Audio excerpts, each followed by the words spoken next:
What if I told you Jesus came to abolish religion? What if I told you voting Republican really wasn't his mission? What if I told you Republican doesn't automatically mean Christian, and just because you call some people blind doesn't automatically give you vision?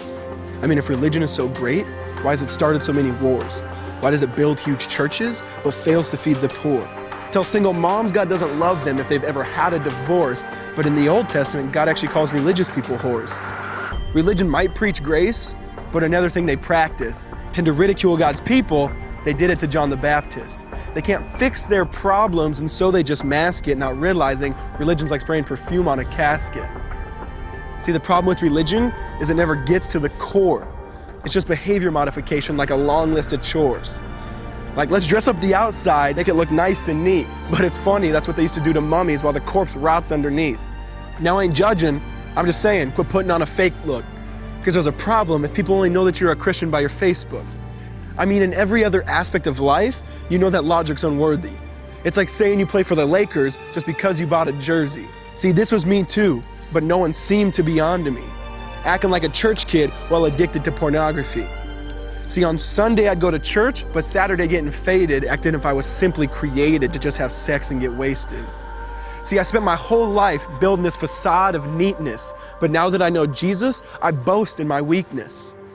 Because if grace is water, then the church should be an ocean. It's not a museum for good people, it's a hospital for the broken. Which means I don't have to hide my failure, I don't have to hide my sin.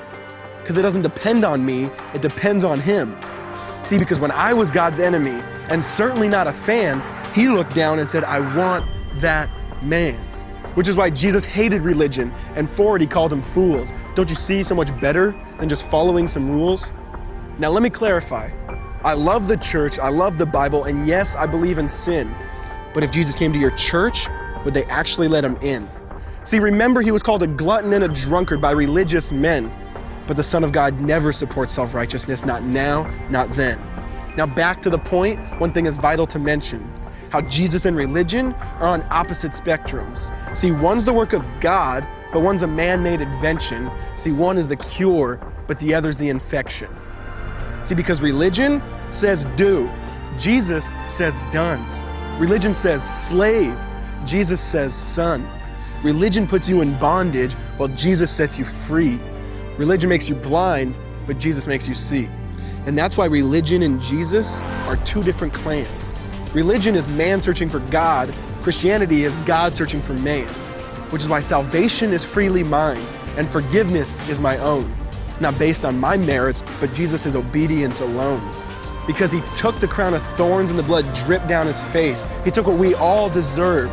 I guess that's why you call it grace. And while being murdered, He yelled, Father, forgive them. They know not what they do. Because when He was dangling on that cross, He was thinking of you. And He absorbed all your sin and He buried it in the tomb, which is why I'm kneeling at the cross saying, come on, there's room. So for religion, no, I hate it. In fact, I literally resent it. Because when Jesus said, it is finished, I believe He meant it.